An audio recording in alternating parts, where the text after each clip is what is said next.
Fevereiro de 1959, no coração gelado da União Soviética, 9 jovens montanhistas iniciaram uma expedição que deveria ser apenas mais um desafio entre amigos. Eles eram fortes, treinados, acostumados a enfrentar temperaturas extremamente baixas. Mas algo aconteceu naquela montanha, algo que fez todos eles morrerem. Alguns foram encontrados sem roupas adequadas para o frio. Outros apresentavam fraturas internas devastadoras. E uma das vítimas estava sem língua. O mais perturbador: nenhum sinal de ataque, nenhuma evidência clara do que aconteceu. Esse evento ficaria conhecido como Dyatlov Pass Incident, um mistério tão estranho que mais de 6 décadas depois ainda intriga investigadores e cientistas do mundo inteiro. O líder da jornada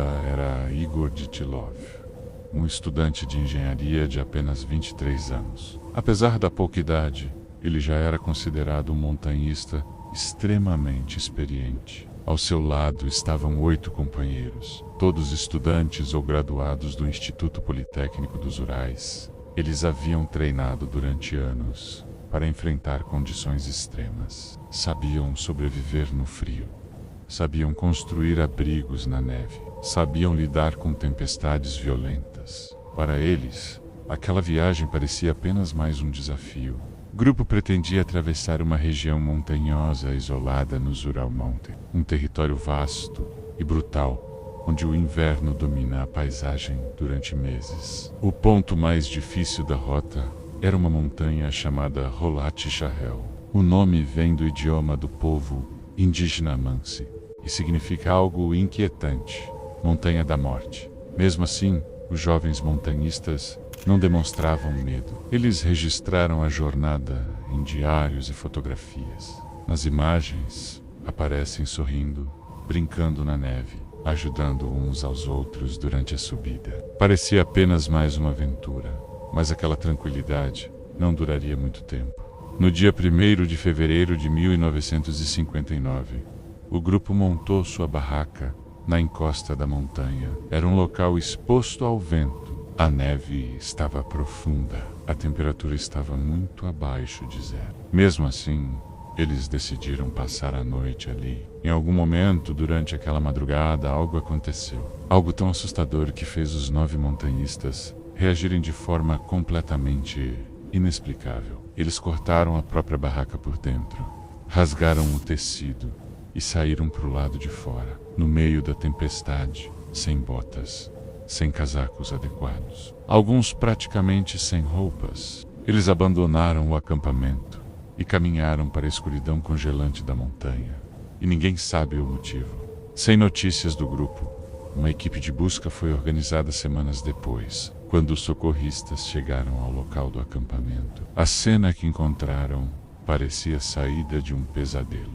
Quando os socorristas finalmente encontraram o acampamento, perceberam imediatamente que algo estava errado. A barraca estava parcialmente coberta de neve, mas havia um detalhe estranho.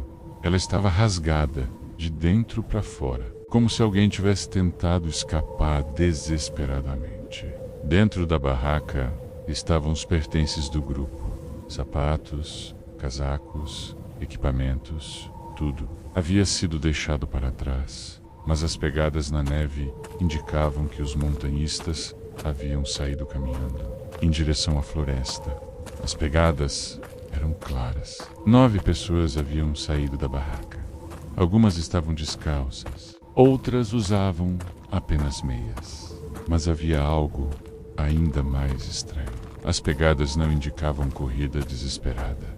Pareciam passos normais, como se o grupo estivesse caminhando calmamente, mesmo em temperaturas capazes de matar em poucos minutos. Seguindo as pegadas, os socorristas encontraram os primeiros corpos. 2 montanhistas estavam próximos a uma grande árvore. Eles estavam quase sem roupas. Parecia que haviam tentado fazer uma fogueira, talvez tentando sobreviver ao frio, mas não conseguiram. O frio extremo venceu. Nos dias seguintes, mais corpos seriam encontrados. E o que os investigadores descobririam a seguir tornaria aquele caso ainda mais perturbador. À medida que a busca continuava, mais corpos foram encontrados espalhados pela montanha. Alguns estavam entre a floresta e a barraca, como se estivessem tentando voltar ao acampamento, mas nunca conseguiram chegar. Então os investigadores perceberam algo ainda mais estranho. Alguns dos montanhistas apresentavam fraturas internas extremamente graves, lesões comparáveis às de um acidente de carro. Mas havia um detalhe perturbador. Não existiam sinais externos de trauma, nenhum corte profundo, nenhuma marca visível. Era como se uma força invisível tivesse esmagado seus corpos. Outras descobertas tornaram o caso ainda mais misterioso. Uma das vítimas estava sem língua. Algumas roupas apresentavam níveis anormais de radiação. E vários corpos estavam usando roupas pertencentes a outros membros do grupo, como se tivessem tentado sobreviver, utilizando qualquer proteção contra o frio.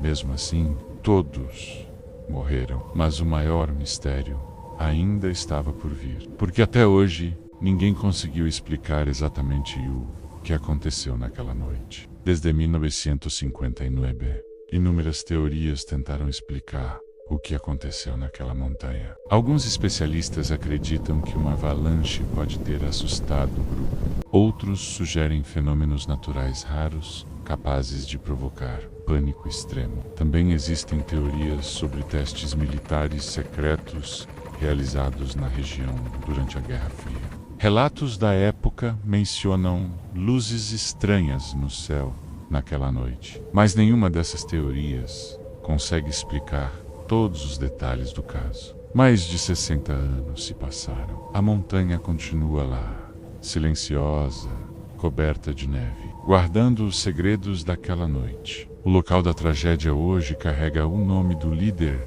da expedição Passo Dyatlov. Mas o que realmente aconteceu naquela montanha talvez nunca seja completamente revelado. A última fotografia encontrada na câmera do grupo mostra apenas escuridão, um momento congelado no tempo, como se algo estivesse ali, observando, esperando, porque nas montanhas geladas dos Montes Urais, algumas histórias terminam, outras viram mistério.